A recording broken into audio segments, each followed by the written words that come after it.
Bonjour, nous allons passer à l'étude des fonctions cosinus et sinus. Pour cela, nous allons partir tout d'abord de la représentation graphique de ces fonctions pour voir s'il y a des choses que l'on peut mettre en évidence, des propriétés en tout cas, de ces fonctions cosinus et sinus.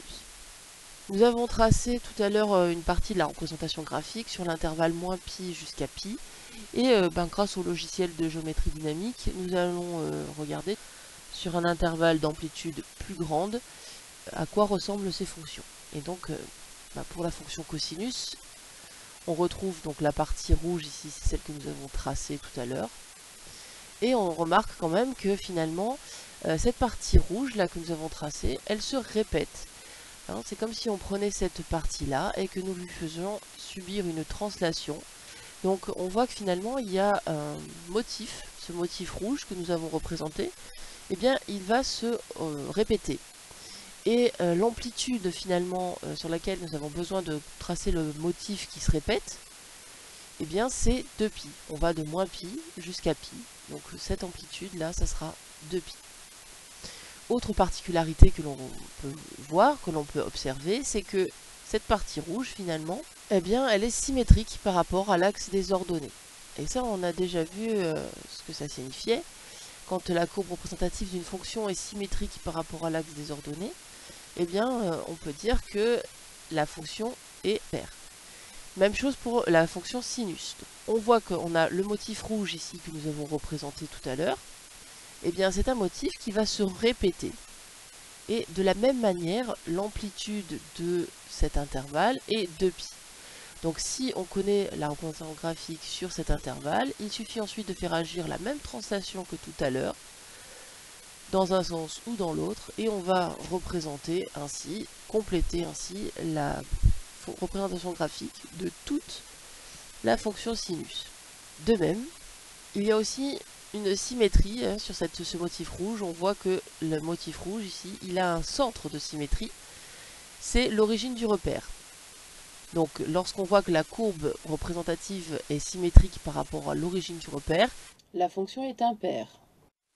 Ce n'est pas là des démonstrations, hein. Ce sont simplement des observations.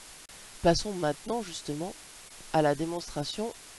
Nous allons donc mettre en évidence les propriétés que nous avons observées. Nous avons pu observer que leur représentation graphique était composée en fait d'un motif, et ce motif se répétait indéfiniment, il semblerait en tout cas, sur un intervalle d'amplitude de π. C'est ce qu'on appelle des fonctions qui sont périodiques et de période de π. La période représente en fait l'amplitude de l'intervalle sur lequel le motif qui va se répéter est représenté. Qu'est-ce que ça signifie? Ça signifie que si elles sont périodiques de période de π, et bien si on prend cosinus de x plus de π, c'est égal à cosinus de x. Cela signifie que chaque nombre réel, si on lui ajoute 2π, on obtiendra la même image. Le cosinus de x plus de π est égal au cosinus de x. De même pour sinus de x plus de π égale sinus de x. Finalement, ce n'est pas quelque chose qui est très difficile à montrer, puisqu'on sait que la longueur du cercle trigonométrique, c'est 2π. Donc, lorsque on regarde sur notre cercle trigonométrique, un point M, on sait que son abscisse correspond à cosinus de x, son ordonnée correspond à sinus de x. À ce moment-là, si je prends l'angle x plus 2π, c'est lorsque j'ai fait un tour complet. Et donc, x et x plus 2π, ils ont la même image sur le cercle trigonométrique.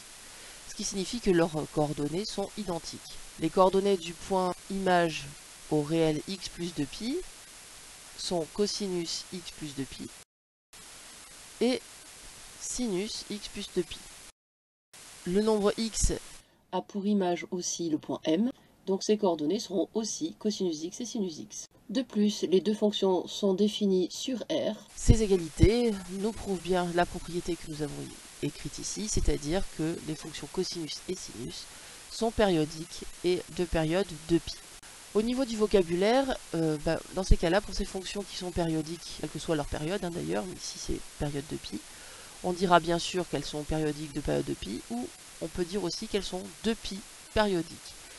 Ça veut dire la même chose. Conséquence, tout simplement, la fonction cosinus et la fonction sinus sont entièrement connues dès lors que on connaît leur valeur sur un intervalle d'amplitude de pi, quel qu'il soit. Conclusion, il suffit donc d'étudier notre fonction sur l'intervalle moins pi, pi, ou alors l'intervalle 0, 2 pi, ou l'intervalle pi, 3 pi, peu importe. Mais comme on connaît bien les valeurs remarquables sur l'intervalle moins pi, pi ou 0, 2 pi, autant utiliser cet intervalle-là. Donc nous avons déjà commencé à réduire, grâce à cette propriété, nous avons déjà commencé à réduire le domaine d'étude finalement de la fonction cosinus et sinus, puisque si on peut l'étudier sur un intervalle d'amplitude de pi, eh bien on va pouvoir ensuite par translation connaître la fonction cosinus ou sinus sur R entier. Deuxième propriété que nous avons vu apparaître, sans l'avoir démontré pour le moment, c'est la parité. Donc on a remarqué que la fonction cosinus, sa représentation graphique, semblait donc symétrique par rapport à l'axe des ordonnées, c'est-à-dire semblait paire. Je vous rappelle qu'une fonction paire, elle est caractérisée par le fait que pour tout nombre réel de son domaine de définition, eh bien, lorsque nous calculons f de moins x, on doit trouver f de x. De même, une fonction va être dite impaire si et seulement si, pour tout x appartenant à son domaine de définition, l'image de moins x doit être égale à l'opposé de l'image de x. Donc si on veut démontrer ces propriétés, eh bien, il va falloir juste démontrer que pour la fonction cosinus, cosinus de moins x est égal à cosinus x. Or ça, finalement, c'est une des propriétés que nous avions juste rappelées au tout début. En effet, si on prend donc un nombre réel x et son point image sur le cercle trigonométrique, et que nous prenons donc l'opposé de ce nombre réel x, moins x, avec son point image, ici m' sur notre cercle trigonométrique, on remarque que m et m' sont symétriques par rapport à l'axe des abscisses. Et donc, eh bien, les deux points ont la même abscisse, et ils ont des ordonnées qui sont opposées. Donc, on sait que l'abscisse du point M, c'est cosinus x, l'abscisse du point M', c'est cosinus de moins x. Comme les deux abscisses sont égales, on va pouvoir écrire l'égalité suivante, que cosinus de moins x est égal à cosinus x. Et cela, c'est valable pour tout nombre réel. Vu qu'on a cette égalité-là, on peut dire que nous sommes dans ce cas-là, et donc la fonction cosinus est paire. De même, nous avons fait la même remarque ici pour les ordonnées, c'est-à-dire ce qui correspond à sinus x. On a dit que quand les deux points ici étaient symétriques par rapport à l'axe des abscisses, leurs ordonnées étaient opposées. L'ordonnée du point M, c'est sinus de x, et l'ordonnée du point M', c'est sinus de moins x. Donc cette fois-ci, pour tout nombre réel x, si nous regardons sinus de moins x, qui correspond à l'ordonnée du point image de moins x, c'est-à-dire à l'ordonnée du point M', c'est l'opposé de sinus de x qui correspond à l'ordonnée de point image de x. Et donc cette fois-ci, nous sommes dans le cas où g de moins x est égal à moins g de x, et donc la fonction sinus est impaire.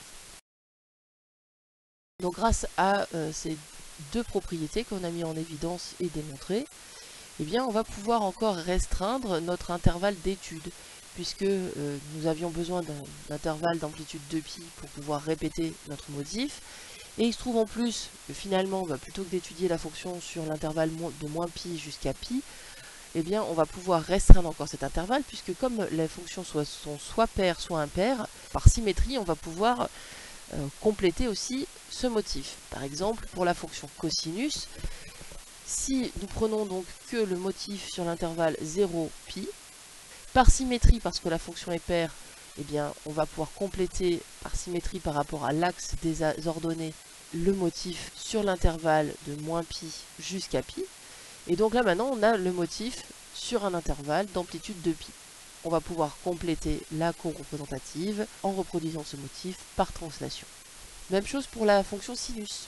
La fonction sinus, nous avions vu que c'était une fonction qui était donc impaire.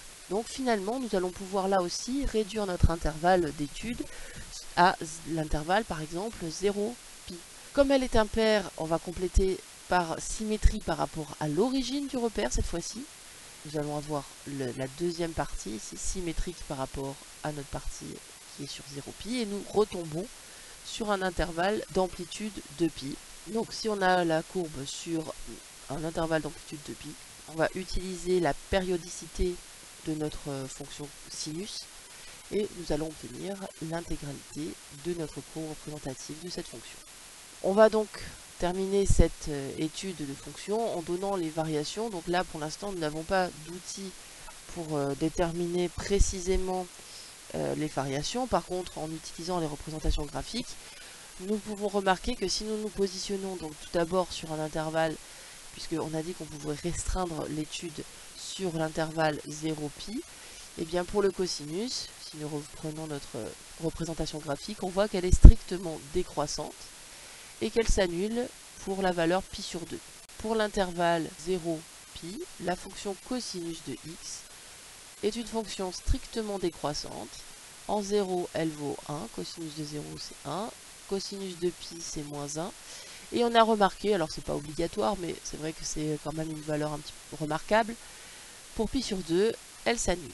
Si on veut donc le tableau de variation de cette fonction cosinus, mais cette fois-ci sur l'intervalle d'amplitude de pi, et bien par symétrie par rapport à l'axe des ordonnées ici, et bien la fonction, comme elle était strictement décroissante sur 0π, et bien elle sera strictement croissante sur moins π 0. Et donc on va retrouver ici par symétrie que la valeur moins π sur 2 annule la fonction cosinus x, et que cosinus de moins pi, c'est bien moins 1. Même chose pour les variations de la fonction sinus. Cette fois-ci, si on reprend notre motif, on voit qu'elle est croissante sur l'intervalle 0 pi sur 2 et décroissante sur l'intervalle pi sur 2 pi. Donc sur cet intervalle d'étude restreint, sur l'intervalle 0 pi, vont être croissantes puis décroissantes. En 0, ça vaut 0. Pour pi sur 2, sinus de pi sur 2 égale 1. Et pour sinus de pi, on trouve 0. Même chose que tout à l'heure, on va pouvoir compléter ce tableau de variation de la fonction sinus sur un intervalle d'amplitude de pi, c'est-à-dire ici moins pi jusqu'à pi. Cette fois-ci, ça sera symétrique par rapport à l'origine du repère. Et donc si la fonction était croissante strictement sur l'intervalle 0 pi sur 2, elle sera aussi croissante sur l'intervalle moins pi sur 2, 0. Ensuite, elle était décroissante sur l'intervalle pi sur 2, pi. Du coup, elle est aussi décroissante sur l'intervalle moins pi sur 2. Ce qui va nous donner ce tableau de variation. Merci d'avoir écouté.